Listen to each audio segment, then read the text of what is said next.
Trời ơi, ta tôi mau bắt à.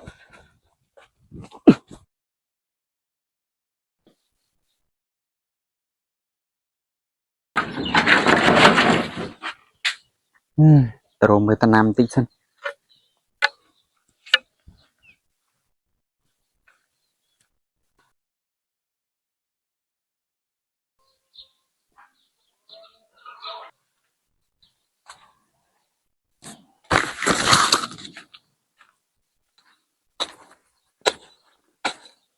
Rồi mới đam môn mới phải thông nó vậy.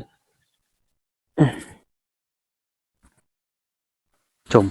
Ní có phải cái pin cái bao khó kia mà. Rồi mới một tiền nữa. Ní phải thông lõ vậy. Rồi mới ta bay tí nữa. Ta bay đập tràn nó. Rồi mới sạch ra chứ xin.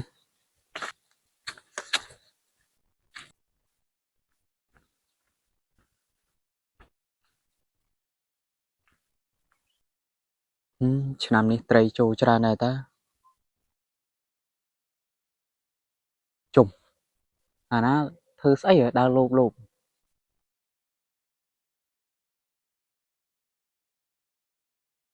Chùm mà ơi, ta tôi khuyên đói à.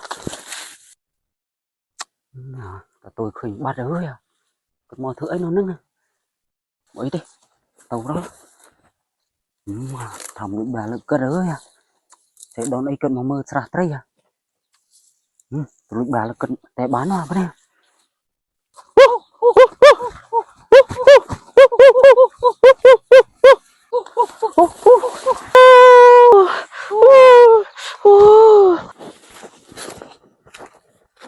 Chùm mai à. Tôi mau tên ổn đấy vậy.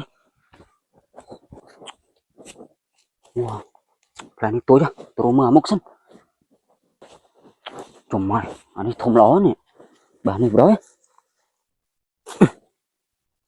Thông lên.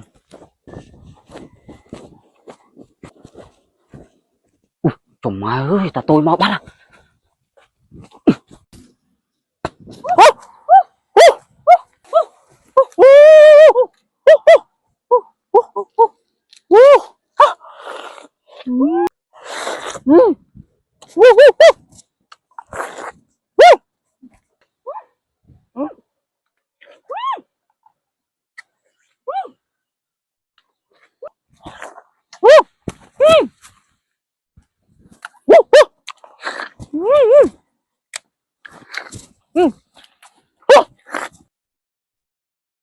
Chùm lì xì ấy hiu hiu. Chùm anh ấy loại xe là anh. Trong ta tôi. Dạ nè. Một lưỡi là anh đó nè. Ơi ơi ơi ơi. Là cầm bàn xì ấy ta tôi vay tiền đấy.